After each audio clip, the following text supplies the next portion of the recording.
ایزا میں تمہاری کنڈیشن کو سمجھ سکتا ہوں، لیکن فی الحال میں کچھ نہیں کہوں گا کیونکہ اس وقت تم میری کسی بات کو سمجھنے کی کنڈیشن میں نہیں ہو۔ ہاں لیکن میں اتنا ضرور کہوں گا کہ یہ دکھ تمہاری زندگی میں صرف میری طرف سے آخری دکھ ہوگا۔ اس کے بعد تمہیں مجھ سے کبھی کوئی تکلیف نہیں ہوگی۔ کل جب تم میری زندگی میں آؤ گی نا، تب تم اپنے سارے دکھ بھول جاؤ گی۔ ایک نئی زندگی کے ساتھ میں تمہیں اپنی زندگی میں ویلکم کروں گا۔ تمہیں دنیا کی ہر دکھ، ہر تکلیف سے دور لے جاؤں گا۔ میں اپنی ساری غلطیاں مانتا ہوں اور میں اپنی ایک ایک غلطی کا مداوع کروں گا۔ میں تمہیں یقین دلاتا ہوں۔ وہ ابھی بول ہی رہا تھا جب اچانک کمرے کا دروازہ کھول کر کوئی اندر داخل ہوا تھا۔ وہ ایک لمحے میں اس سے دور ہوتی دور جا رکی تھی، جبکہ اس نے غصے سے دروازے سے اندر داخل ہوتے شہیر کو دیکھا تھا۔ تم یہاں؟ میرا مطلب ہے تامیار بھائی، آپ یہاں کیا کر رہے ہیں؟ وہ اسے اس طرح ایزا کے کمرے میں دیکھ کر پہلے تو کافی غصے سے اس کی طرف بڑھا تھا، پھر اپنے آپ کو کنٹرول کرتے ہوئے پوچھنے لگا، میں ایزا کو دیکھنے آیا تھا۔ اس کی طبیعت خراب ہو رہی تھی نا، تو سوچا جانے سے پہلے اپنی بیوی کا حال و چال پوچھ لیتا ہوں۔ Hope so you don't mind, اس نے مسکرا کر مصنوعی انداز میں کہا تھا، جبکہ شہیر نے صرف کندھے اچکائے تھے۔ وہ کہہ ہی کیا سکتا تھا؟ اب یہ انسان ان کی بہن کا شوہر تھا، کوئی غیر نہیں کہ وہ کوئی اعتراض اٹھاتا۔ سو اب میں چلتا ہوں، کل آؤں گا تمہیں لینے کے لیے، پھر بہت ساری باتیں کریں گے۔ فی الحال ہم دونوں میں ابھی یہ چند گھنٹوں کی دوری باقی ہے اور پھر ہم دونوں ایک دوسرے کے ہو جائیں گے، ہمیشہ کے لیے یہ دوریاں ختم ہو جائیں گی، میں اور تم ہمیشہ ساتھ رہیں گے۔ سو چند گھنٹوں کی یہ دوری برداشت کرتے ہوئے میں واپس جا رہا ہوں، کل آؤں گا تمہیں لینے کے لیے، ہمیشہ کے لیے لینے کے لیے۔ وہ ایک نظر اسے دیکھتا اپنی بات مکمل کرتا کمرے سے نکل گیا تھا جب شہیر اس کے پاس آیا تھا۔ کیا ہوا تھا تمہیں؟ طبیعت کیسے خراب ہو گئی تھی؟ وہ اس کی طرف دیکھتے ہوئے پوچھنے لگا۔ بس وہ تھکاوٹ ہو گئی تھی، اب ٹھیک ہوں میں، وہ مسکرا کر بولی تھی۔ کتنے دنوں کے بعد اس کے بھائی نے اس سے بات کی تھی۔ اچھا تم آرام کرو، سو جاؤ، ویسے بھی کل رخصتی ہے، کل کا سارا دن ایک ہی جگہ بیٹھنا ہوگا تو وہ کافی مشکل ہو جائے گا، بہتر ہے تم ریسٹ کر لو۔ وہ اس کے سر پہ ہاتھ پھیرتا باہر نکل گیا تھا، جبکہ وہ کچھ بھی نہیں بولی تھی۔ اس کی آنکھوں میں چمکتے آنسو اس بات کے گواہ تھے کہ اپنی بہن کی رخصتی کو لے کر وہ بہت اداس تھا۔ زران، مجھے تم سے بات کرنی تھی۔ زران، مجھے تم سے بات کرنی ہے۔ وہ عبادت کو لے کر گھر جا رہا تھا جب بابا نے اس سے کہا، لیکن مجھے آپ سے کوئی بات نہیں کرنی۔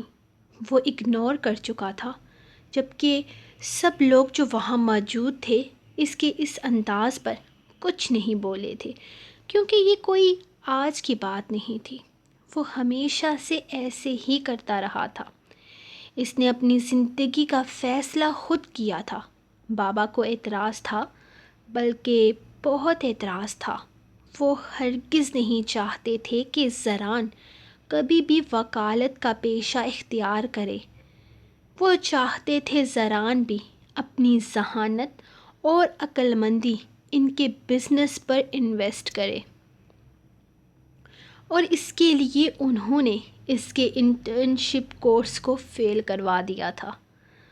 وکیل کو بہت بڑی اماؤنٹ دے کر انہوں نے اس کی ساری محنت برباد کروا دی تھی۔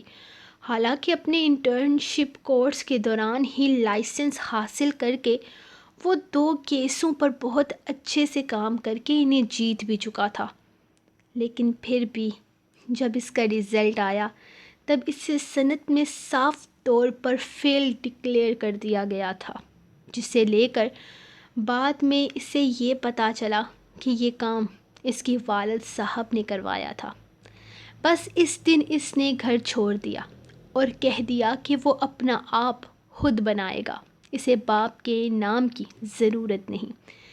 شروع میں بابا نے اس سے معذرت کرنی چاہی تھی کیونکہ یہ ان کی غلطی تھی، وہ اپنے بیٹے کا خواب توڑ چکے تھے، لیکن بعد میں انہوں نے سب کچھ وقت پر چھوڑ دیا تھا اور اب اس وقت ان کے سامنے تھا۔ زران اس وقت پاکستان کے ٹاپ کے وکیلوں میں سے ایک تھا، اس کا بول بالا تھا، ہر طرف اس کا نام گونجتا تھا۔ ان کے بزنس کو نہ سنبھال کر بھی وہ اپنا ایک بہت بڑا نام بنا چکا تھا۔ اب اسے واقعی اپنے باپ کے نام کی ضرورت نہیں تھی، لیکن اتنا سب کچھ حاصل کرنے کے بعد بھی وہ اپنے باپ کی گئی غلطیوں کو بھولا نہیں تھا۔ وہ نہ تو انہیں معاف کرنے کو تیار تھا اور نہ ہی وہ کبھی بھی اب ان سے تعلق رکھنا چاہتا تھا، بلکہ وہ بنا باپ کے نام کے بھی آگے بڑھ رہا تھا اور اب وہ اپنی اس غلطی پر پچھتا رہے تھے۔ انہوں نے زبر کا خواب بھی توڑنے کی کوشش کی تھی کیونکہ وہ صرف اپنے بچوں کو بزنس تک محدود رکھنا چاہتے تھے، لیکن زبر نے بھی اپنے خواب کو پورا کیا تھا اور زران نے بھی۔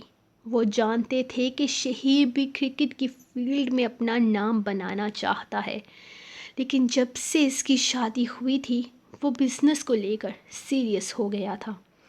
ان کے سارے ہی بچے اپنی زندگی میں کہیں نہ کہیں کامیابی حاصل کر چکے تھے، لیکن ان کا ایک بچہ ان سے الگ ہو گیا تھا اور اب وہ اس سے الگ نہیں رہنا چاہتے تھے۔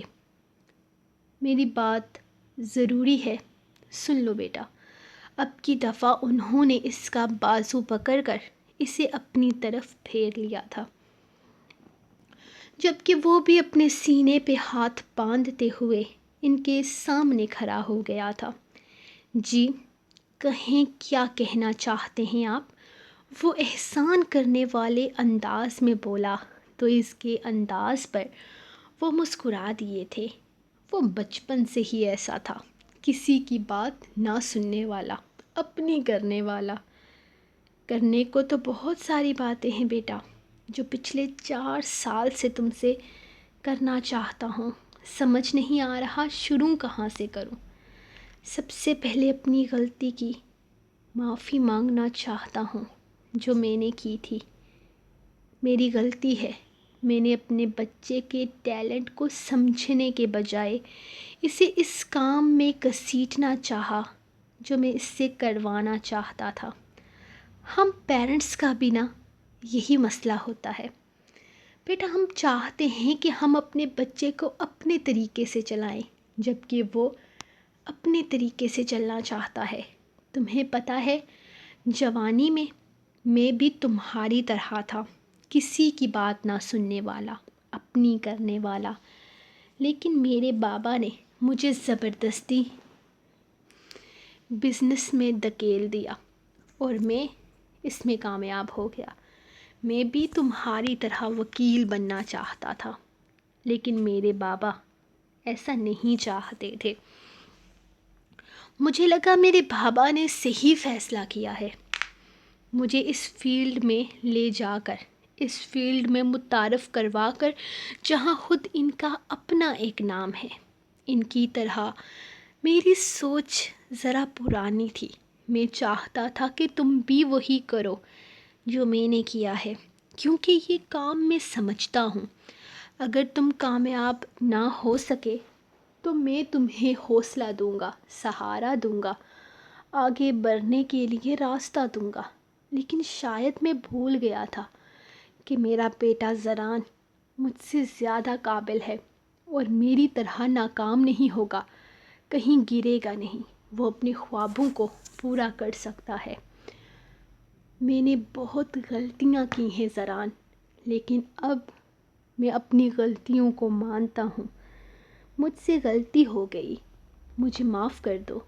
میں نے تمہارے خوابوں کو سمجھنے کے بجائے تم پر اپنا فیصلہ تھوپنا چاہا۔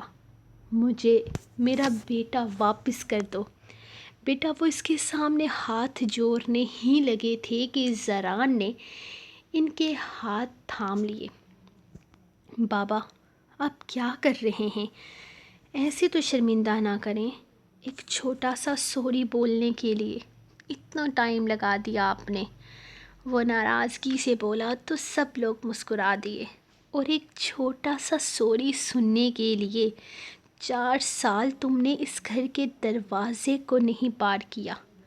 وہ اس کے چہرے پر ہلکی سی چماٹ لگاتے ہوئے بولے تو وہ کہکا لگا کر ہنسا تھا۔ میں بس چاہتا تھا کہ آپ میری کامیابی دیکھیں اور آپ کو سمجھ میں آئے کہ آپ مجھے بزنس مین بنا کر صرف پاکستان سے ایک بہت اچھے وکیل کو چھین رہے تھے۔ وہ ہنستے ہوئے ان کے گلے لگا تو سب کو جیسے سکون ملا تھا۔ 4 سال کی بے چینی لمحے میں ختم ہوئی تھی۔ چلے عبادت، بہت لیٹ ہو رہا ہے، وہ خوشگوار لہجے میں عبادت سے بولا۔ اب کہاں جا رہے ہو؟ کہیں جانے کی ضرورت نہیں ہے، یہیں رہو اسی گھر میں، بابا نے اسے دیکھتے ہوئے کہا۔ ارے نہیں بابا، بہت سیٹ اپ کیا ہوا ہے، گھر چھوڑنا افورڈ نہیں کر سکتا۔ اب اتنی محنت سے گھر بنایا ہے، وہاں رہنا تو ہے ہی نا، اس نے آنکھ دبا کر کہا تو بابا مسکرا دیے۔ ہاں لیکن ایزا کی شادی کے بعد فی الحال تم کہیں نہیں جا رہے ہو، چلو اپنے کمرے میں جاؤ۔ ویسے تمہارا کمرہ تمہارے جانے کے بعد بھی آزاد رہا ہے، آباد رہا ہے۔ ہماری ایزو اکثر وہاں سوئی ہوئی پائی جاتی تھی۔ بابا نے جیسے بہت پتے کی بات بتائی تھی جب اچانک ان کی آنکھیں بھر آئی۔ لیکن اب میری بچی چلی جائے گی، شاید یہاں ہنستی کھیلتی کسی کو نظر نہیں آئے گی۔ بابا اس طرح اداس مت ہوں، ہماری ایزو کے لیے دعا کریں تاکہ وہ اگلے گھر کو بھی ایسے ہی ہنستے کھیلتے آباد کر سکے۔ عبادت ان کے پاس آتے ہوئے بولی تو انہوں نے اس کے سر پر ہاتھ رکھتے ہوئے اپنے آنسو صاف کیے تھے۔ بیٹی کو رخصت کرنے سے زیادہ شاید ایک باپ کے لیے اور کوئی کام مشکل نہیں ہوتا۔ شکر ہے آج کی رات ہم گھر پر ہی رکیں گے۔ میں تو جا رہی ہوں ایزو کے پاس، اس کی آج اس گھر میں آخری رات ہے، کل وہ چلی جائے گی۔ وہ اسے چائے کا کپ پکڑاتے ہوئے کہہ رہی تھی۔ آرام سے بیٹھ جاؤ، یہیں کہیں نہیں جا رہی ہو تم، اور ویسے بھی تمہاری اس کمرے میں آج پہلی رات ہے جسے ہم یادگار بنائیں گے۔ زران اس کے بازو کو پکڑ کر اس کے گرد اپنی باہوں کا حصار تنگ کر گیا تھا۔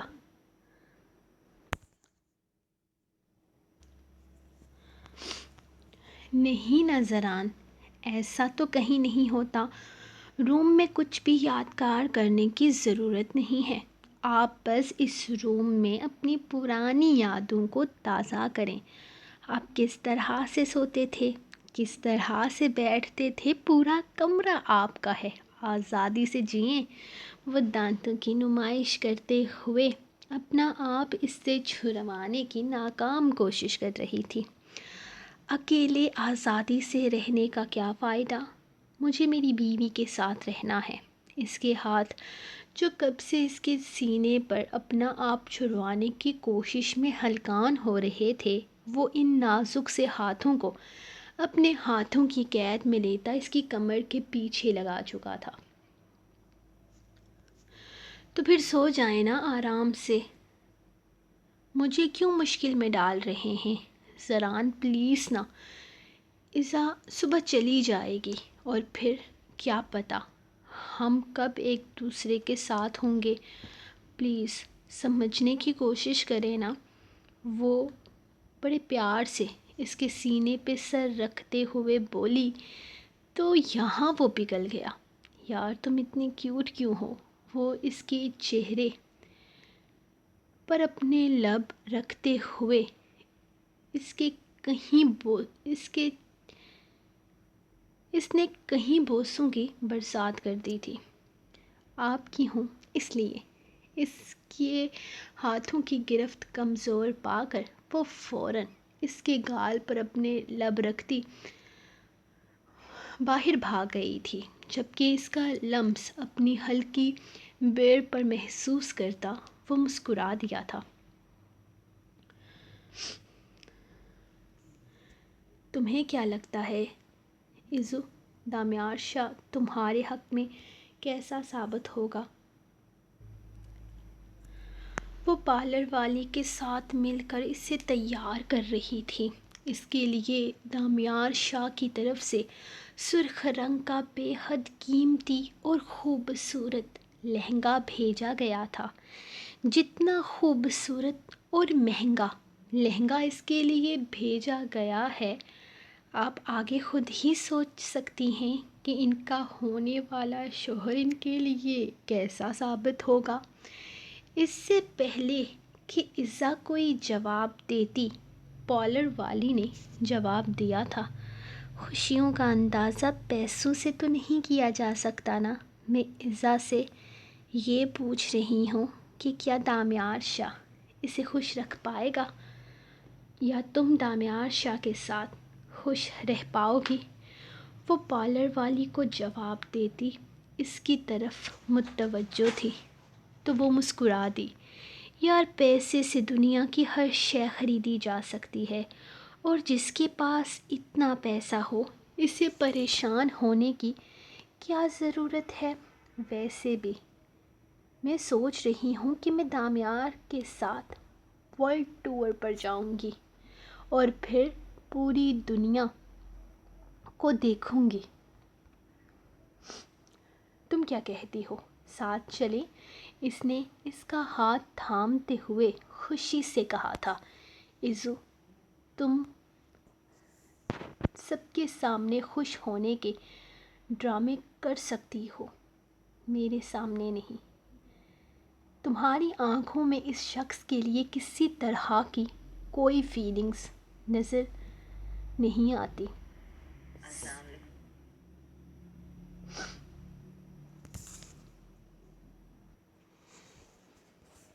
صاف نظر آ رہا ہے کہ تم جھوٹا دکھاوا کر رہی ہو خوش ہونے کا.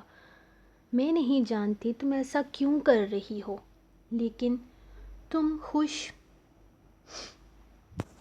نظر نہیں آ رہی ہو. کچھ ایسا ہے جو تم ہم سب سے چھپا رہی ہو. پارلر والی ہاتھ دھونے واش روم میں گئی تو وہ جیسے اس کی چوری پکڑتے ہوئے بولی. ہیں، یہ تم کیا کہہ رہی ہو عبادت؟ دماغ تو خراب نہیں ہو گیا؟ وہ تو سب گھر والوں کو چھوڑ کر جانے کا دکھ تو ہوتا ہی ہے نا. مجھے بھی ہے، اسی لیے شاید تمہیں تھوڑی بہت ڈر لگ رہی ہوں گی، لیکن میں اس شادی سے بہت خوش ہوں، بہت زیادہ. جو انسان مجھے میری زندگی میں چاہیے تھا وہ مل رہا ہے، تو بھلا مجھے کسی چیز کا دکھ کیوں ہوگا. تم تو میری آنکھوں میں دیکھ کر میری خوشی پہچان لیتی ہو نا. تو تم اس دفعہ میری آنکھوں سے میری خوشی کا اندازہ کیوں نہیں لگا پا رہی ہو؟ وہ مسکراتے ہوئے اس کے گال پر چٹکی کاٹتی ہوئی بولی، جبکہ عبادت سر جھٹک گئی تھی. جھوٹ بول رہی ہو تم، دکھاوا کر رہی ہو. کچھ بھی حقیقت نہیں ہے ایزا، اور میں تمہاری آنکھوں میں دیکھ کر حقیقت پر لیتی ہوں. اس آئینے میں دیکھو، خود کو یقین دلاؤ کہ تم خوش ہو. وہ اپنی بات مکمل کرتی کمرے سے نکل گئی تھی تو ایزا نے ایک چور نگاہ سامنے آدم دراز آئینے پر ڈالی تھی. ہاں وہ خوش نہیں تھی، اس کے چہرے پر خوشی تھی، لیکن اس کی آنکھوں میں دکھ چھپا تھا، اور عبادت نے اس کے دکھ کو پہچان لیا تھا، لیکن اس نے عبادت کو غلط ثابت کرنا تھا۔ اس نے اپنی دوست پر یہ ثابت کرنا تھا کہ وہ اس شادی سے خوش ہے۔ دلہن کے سرخ لباس میں وہ بے حد حسین لگ رہی تھی۔ وہ آئینے کے سامنے کھڑی خود کو دیکھ رہی تھی۔ ابھی تھوڑی دیر پہلے پارلر والی اسے تیار کر کے جا چکی تھی۔ جب امی کمرے میں داخل ہوئی، انہیں اپنے کمرے میں دیکھ کر وہ اٹھ کھڑی ہوئی تھی۔ وہ اس کے پاس آتے ہوئے اس کے حسین روپ کو دیکھنے لگی۔ وہ کتنی حسین لگ رہی تھی اس دلہن کے لباس میں۔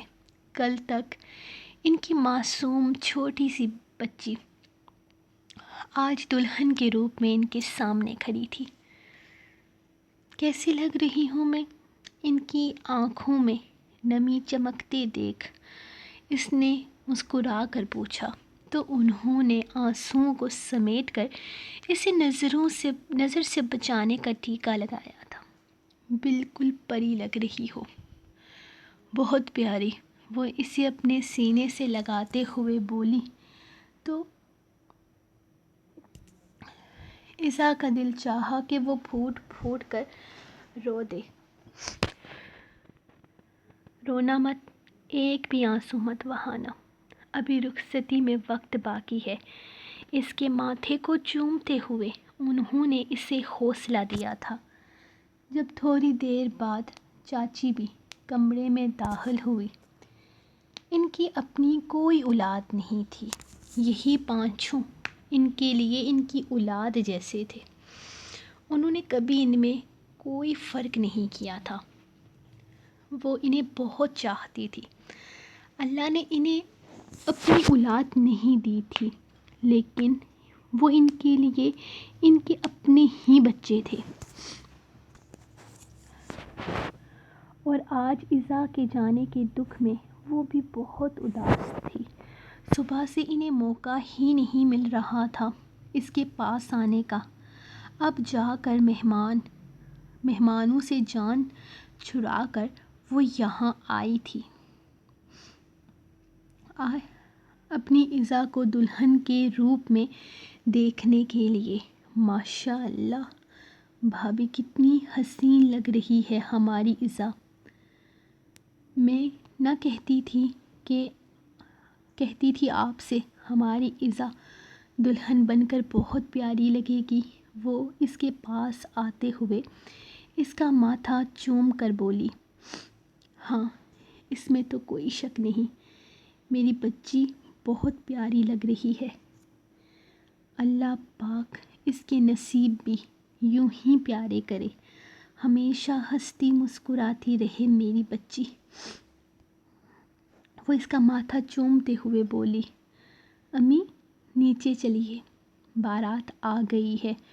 وہ بھی اس کے پاس کھڑی اس سے باتیں کر رہی تھی جب عروش نے آ کر بتایا۔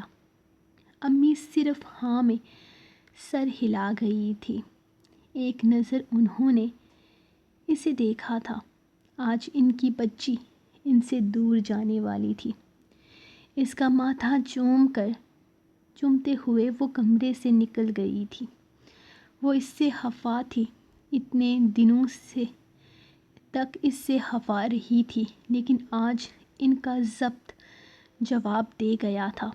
جس طرح اس نے اپنے بھائیوں کا دل دکھایا تھا اور ان کی مرضی کے خلاف جا کر دامیار شاہ سے شادی کرنے کا فیصلہ کیا تھا، اس چیز نے انہیں بہت ہرٹ کیا تھا، لیکن آج وہ اس کے پاس آ گئی تھی اور اب شاید وہ اس سے دور جانے والی تھی، بہت دور۔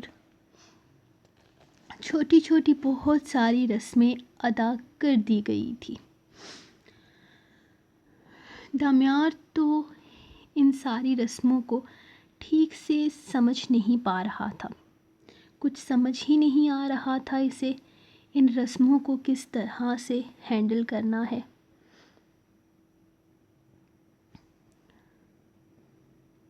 وہ تو شکر تھا کہ راحیل اس کے ساتھ تھا، ورنہ وہ اکیلا شاید یہ سب کچھ نہ کر پاتا، کیونکہ اس کے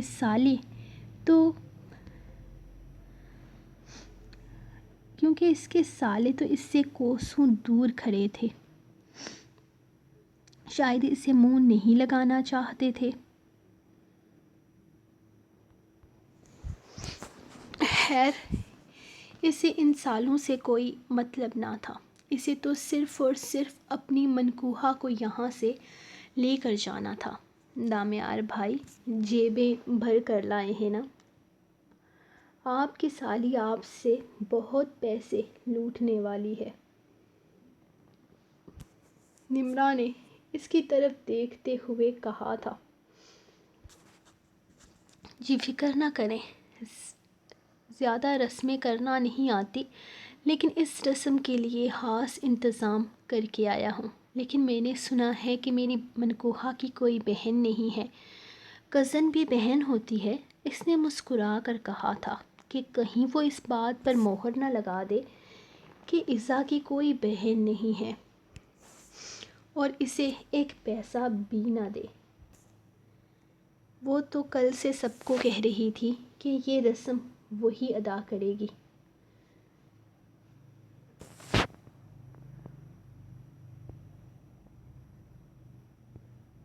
کیونکہ عزا کی کزن وہ ہے تو اس کی بہن ہونے کی ساری ذمہ داری اسی کے سر ہے۔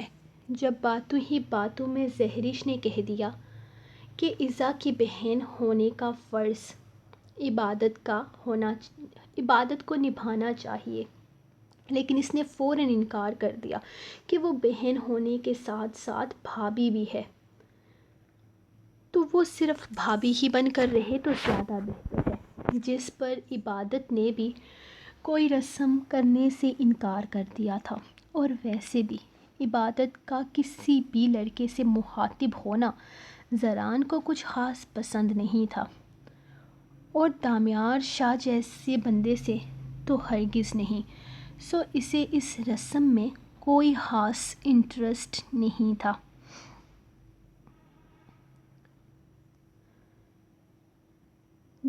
جبکہ نمرا تو دامیار کے ساتھ بیٹھی بڑے مزے سے باتیں کر رہی تھی، جبکہ دامیار اسے پوری طرح سے نظر انداز کر رہا تھا۔ اس کی نگاہیں تو بار بار اوپر کی طرف جا رہی تھی، جہاں پر وہ چاروں ایک دفعہ پھر سے اسے نیچے لا رہی تھی۔ سرخ بھاری لہنگا اور اس کے اوپر گھونگھٹ، اسے وہ چاروں مل کر آہستہ آہستہ نیچے اتار رہی تھی۔ جب وہ اٹھ کر کھڑا ہو گیا، وہ اسٹیج کے پاس پہنچی تو وہ فوراً ہی اسٹیج سے نیچے اترا تھا اور آہستہ سے اس کا لہنگا نیچے سے پکڑ کر اوپر کرتا، اس کے ساتھ ہی اوپر والی سیڑھی پر پیر رکھتا، اس کے ساتھ ہی اسٹیج پر آیا تھا۔ نو دامیار بھائی، چیٹنگ نہیں کر سکتے آپ، دلہن کے ساتھ نہیں بیٹھ سکتے۔ ابھی وہ بول ہی رہی تھی جب پیچھے کھڑے لڑکے نے نوٹوں کی گڈی اس کی طرف بڑھا دی تھی۔ یہ آپ کی رسم کی رقم، وہ بول کر عزا کے لیے جگہ بناتا خود بھی اس کے ساتھ بیٹھ گیا تھا۔ عبادت، یہ آپ کے لیے گفٹ۔ اس نے ایک ویلوٹ کی ڈبی اس کی طرف بڑھائی تھی جس میں یقیناً کوئی بریسلٹ وغیرہ تھا۔ میرے لیے کیوں؟ وہ حیرانگی کا شکار تھی، کیونکہ میری نظر میں عزا کی بہن صرف آپ ہیں۔ میں صرف آپ کے لیے ہی گفٹ لے کر آیا تھا، مجھے نہیں پتا تھا کہ اس کی کوئی کزن وغیرہ بھی آئی ہوئی ہے۔ وہ اس کی بہن اور اس کی بہن ہیں، آپ کو اسی کو دینا چاہیے۔ ان کے لیے رقم دے دی ہے میں نے، ڈونٹ وری، ان کا حق بھی نہیں مارا میں نے، یہ گفٹ میں آپ ہی کی نیت سے لایا تھا۔ اس نے مسکرا کر جیسے بات ختم کر دی تھی، جبکہ نمرا کو اپنے ہاتھ میں موجود رقم کم محسوس ہونے لگی تھی۔ تھوڑی دیر پہلے جسے دیکھ کر اس کا منہ کھل گیا تھا۔ چھوٹی چھوٹی رسمیں چل رہی تھی۔ کافی دیر تک اسے بیٹھنا پڑ گیا تھا، جبکہ وہ اپنی دلہن کا چہرہ دیکھنے کے لیے بےتاب تھا، جسے اتنا لمبا گھونگھٹ ڈال دیا گیا تھا۔ اس کا دل عجیب سے انداز میں دھڑک رہا تھا۔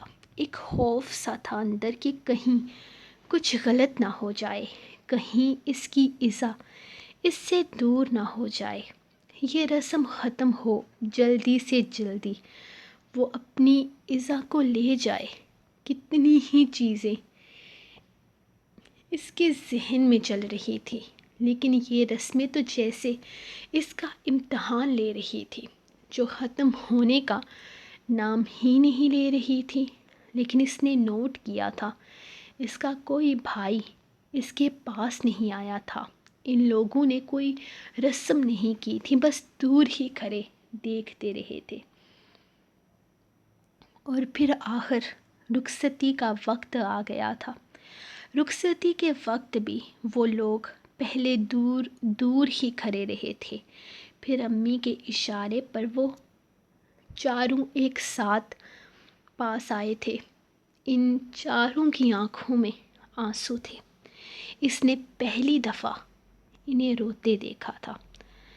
دامیار نے کسی طرح کا کوئی جہیز نہ دینے کے لیے کہا تھا، لیکن پھر بھی ان لوگوں نے جہیز کی جگہ اپنی بہن کے بینک اکاؤنٹ میں ایک بڑی رقم دی تھی، جو آگے اس کے کبھی بھی کام آ سکتی تھی۔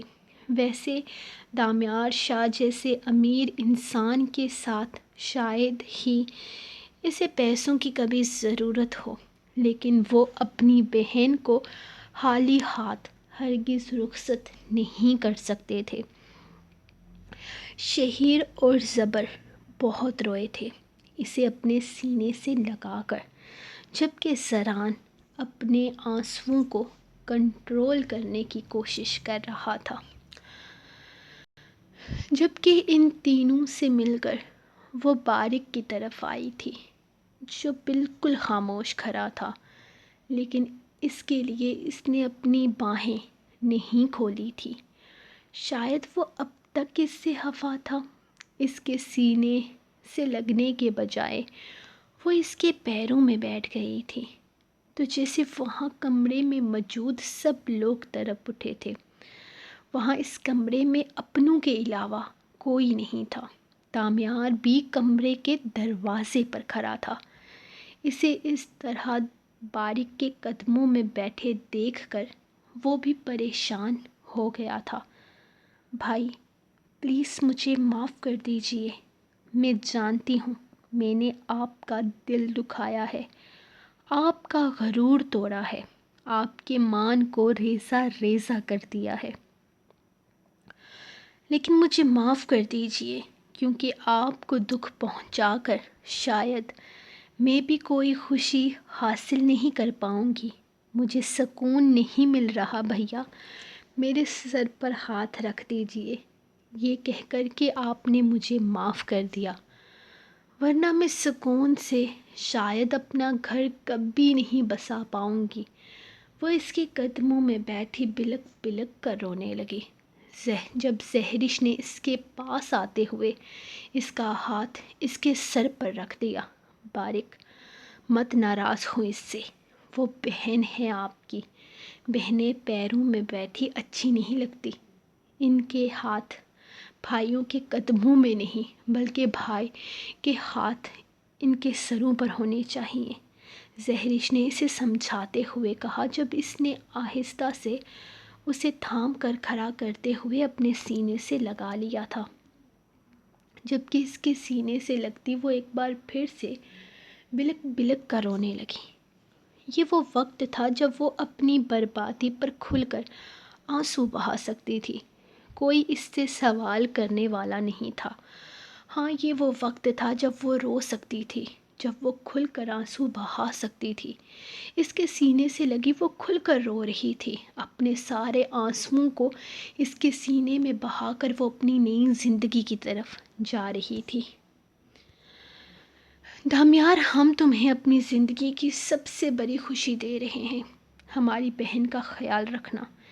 اسے کبھی کوئی تکلیف نہیں ہونی چاہیے۔ یہ کوئی دھمکی نہیں ہے، صرف ایک التجا ہے۔ ہم اسے تمہارے حوالے کر رہے ہیں۔ تم ہمیں نا امید مت کرنا۔ اسے ہمیشہ خوش رکھنا۔ وہ اسے اپنے ساتھ لگائے دامیار سے کہہ رہا تھا، جبکہ دامیار جواب میں کچھ نہیں بولا تھا۔ اور پھر آخر وہ بہن ان چاروں بھائیوں کو روتے چھوڑ کر اپنا گھر بسانے جا چکی تھی، ایک نئی زندگی کی شروعات کرنے جا چکی تھی۔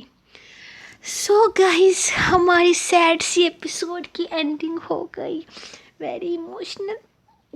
یار میں پتہ ہے کیا کہتی ہوں، میں کہتی ہوں شادی کے ٹائم پر نا یہ رخصتی والا سین آیا ہی نہ کرے یار۔ ایک تو لکھتے ہوئے اتنی وہ فیل ہوتی ہے نا رخصتی میں پتہ کیا کرتی ہوں، جب ہمارے خاندان میں کوئی شادی ہوتی ہے نا، ابھی ہماری کزن کی شادی ہوئی ہے، تو اتنی وہ فیلنگ مطلب ماحول سیڈ سا بن جاتا ہے نا، میں کمرے سے نکل جاتی ہوں۔ میں کہا مینوں نہیں ملنا دلہن نال، میں بغیر ملے ہی ٹھیک ہوں، واپس آئے گی تو میں مل لوں گی، لیکن مجھے اتنا وہ سیڈ فیل ہوتا ہے۔ آپ لوگ بتائیے گا آپ لوگوں کو کیسا لگتا ہے جب دلہن رخصت ہوتی ہے۔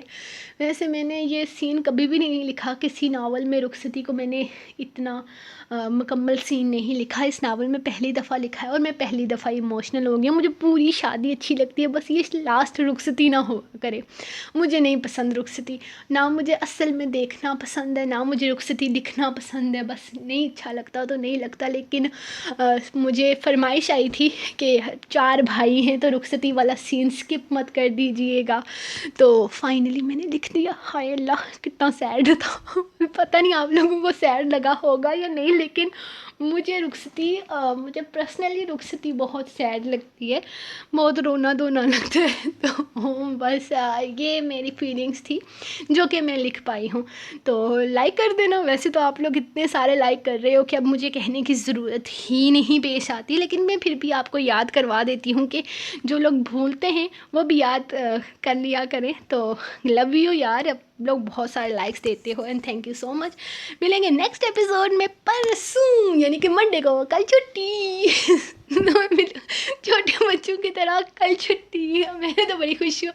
میں ملوں گی آپ کو پرسوں، تب تک کے لیے اپنی ڈیڈی کو دیں اجازت اور دعا میں یاد رکھیں۔ اللہ حافظ۔